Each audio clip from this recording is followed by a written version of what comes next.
Hey guys, welcome back to my channel. For today's video, I am going to be analyzing the song Mastermind by Taylor Swift from a literary standpoint. So I've got the lyrics all written out and I annotated them and added different notes and things that I want to talk about. So we're kind of just gonna go line by line and talk about different things in the song.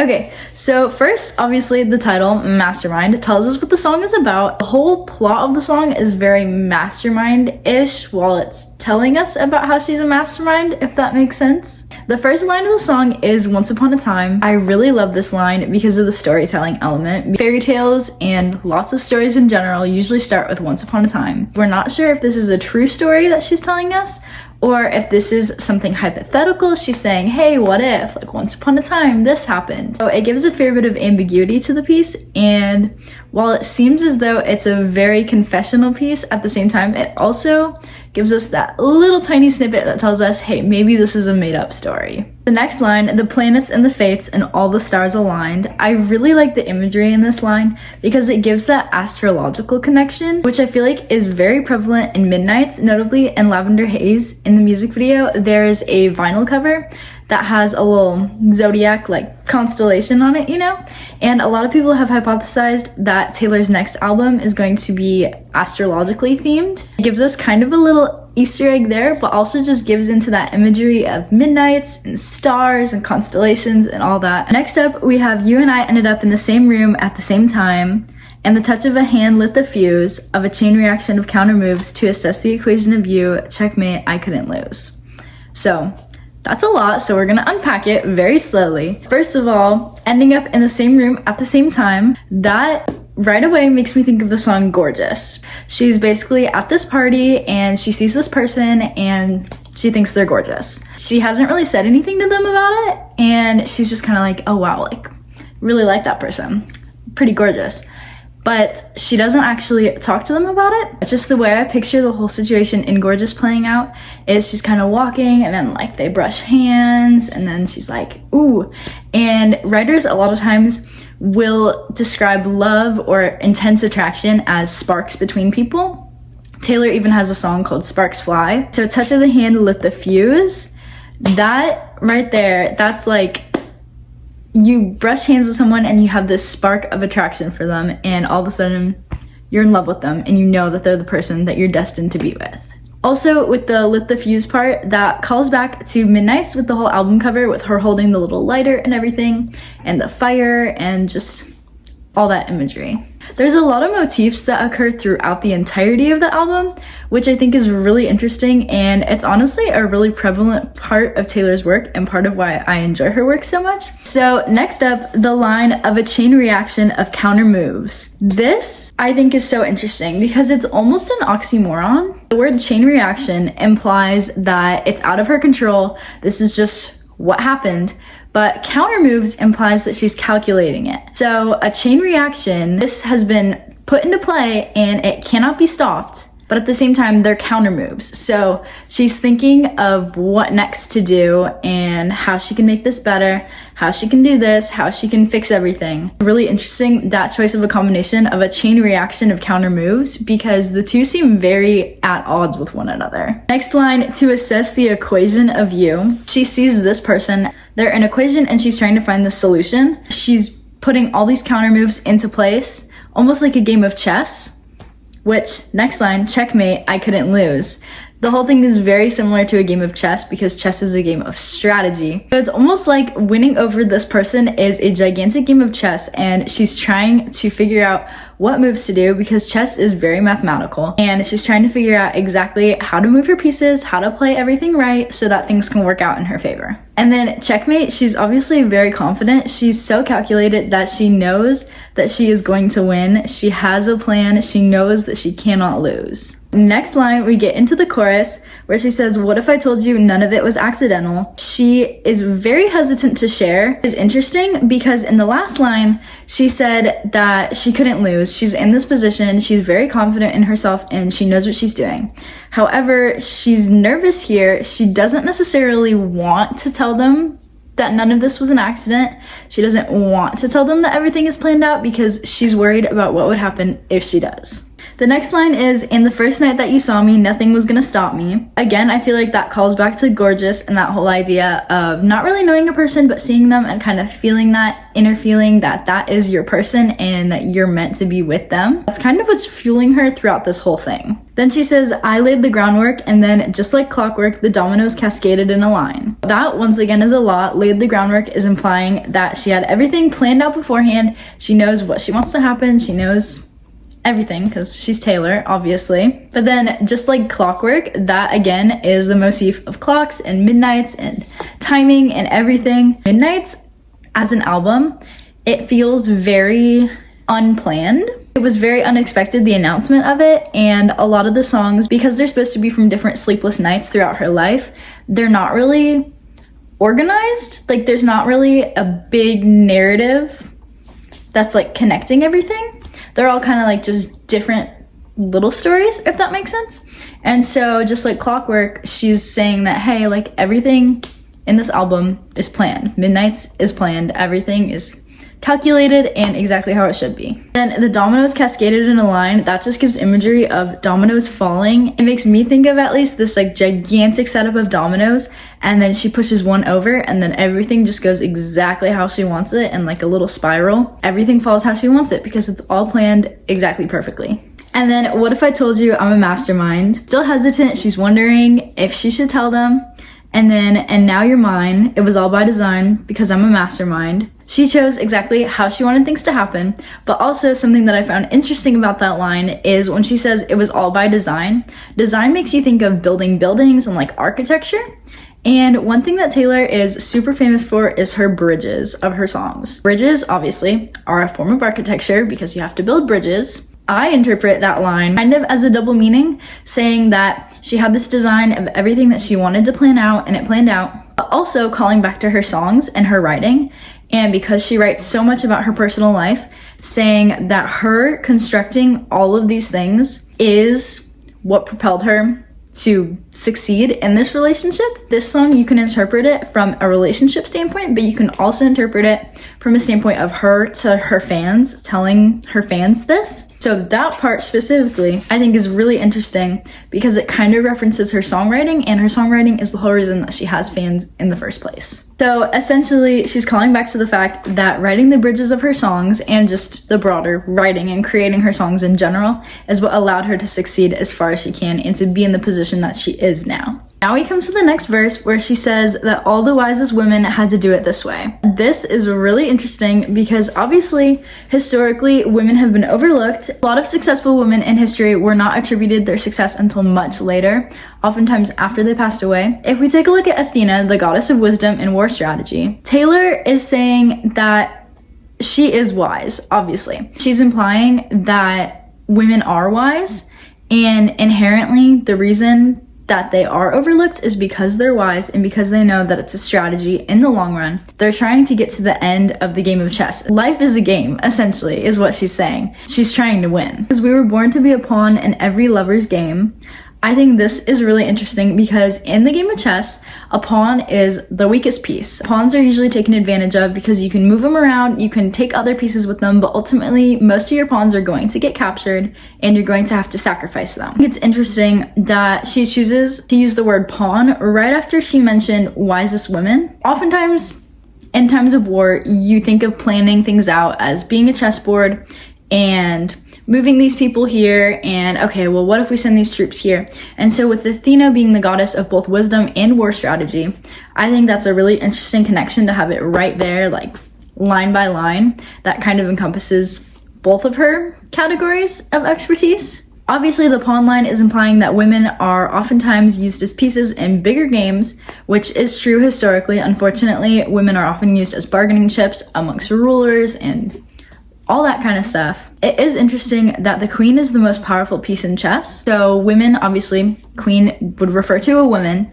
So she's implying that even though she appears to be a pawn, she's actually the queen, and she's actually the one that is the most in control out of all the pieces. If you fail to plan, you plan to fail. I really like this reversal of the phrase because it just emphasizes it so much. If you fail to plan, your plan is not going to work out. You have to make sure that you have a plan, because if you don't have a plan, there's no way that you're going to succeed.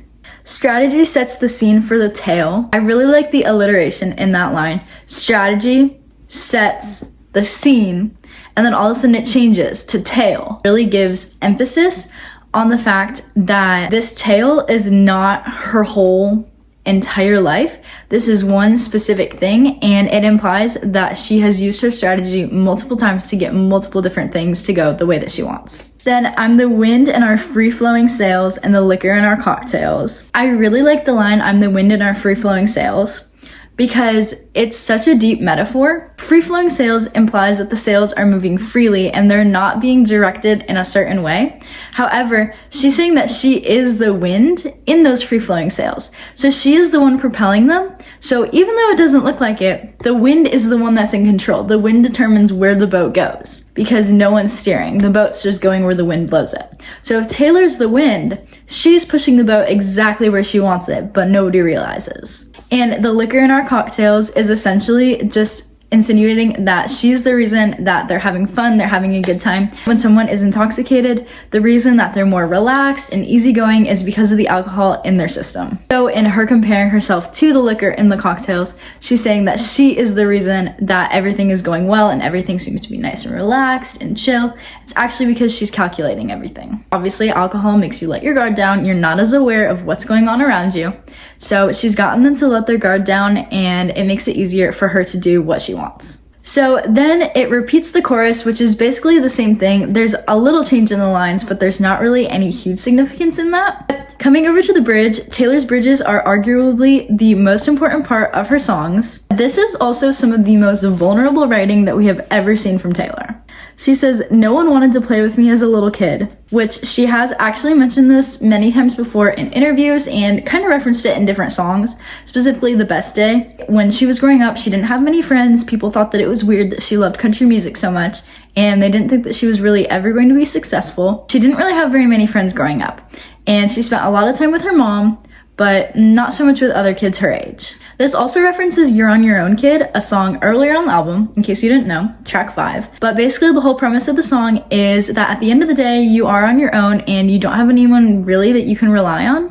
But that's okay because you can face whatever is coming for you and everything will be okay. The next line she says, "So I've been scheming like a criminal ever since." First of all, goes back to Getaway Car, which is a very popular song amongst the fandom. But in that song, the bridge says she took the money in a bag and stole the keys, and then that was the last time you ever saw her. She is essentially a criminal. She's running away off in this getaway car. So I think that's a reference to that. It's also just a reference to the fact that she thinks everything through so much, and even the most basic things that you wouldn't think to think about, she plans out because she wants to make sure that everything goes exactly as planned. Then she tells us why she's scheming so hard. She says, "To make them love me and make it seem effortless."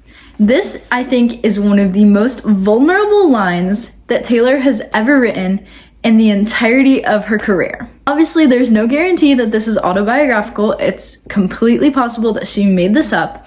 But to me, personally, it appears as though this is an autobiographical song. I think this has been a really big motif for her throughout her career, is that she wants to calculate everything. She wants everything to be perfect. She wants people to love her, but she doesn't want it to seem like she's trying too hard. Because if it seems like she's trying too hard, then people will say that she doesn't deserve the success that she has. There's a line in Miss Americano, I forget exactly how she says it, but she's essentially talking about the reason that she got into the music industry in the first place.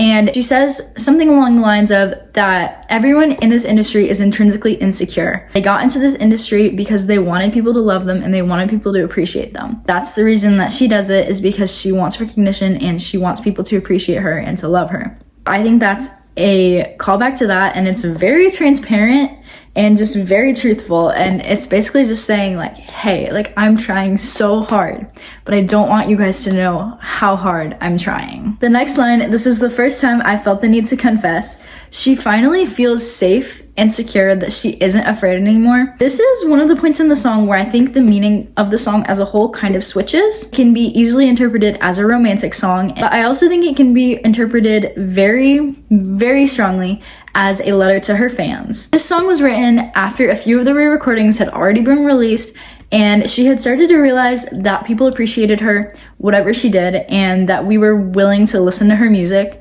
Even if it was old stuff that she literally re-recorded, we were still willing to listen to it, to love her and support her and all that. This part, I think, is her finally being vulnerable and saying that, hey, I actually feel safe and secure, and I know that the people who truly are fans of my music are fans of my music. I want them to know who I am for the real me. And the next line, and I swear I'm only cryptic and Machiavellian 'cause I care. This, obviously, is a reference to her Easter eggs. She is known for her Easter eggs. Obviously, we know this. She likes to hide them in different places, hide different references, and plan things out very much so in advance. This is implying that she only does these things because she cares about us.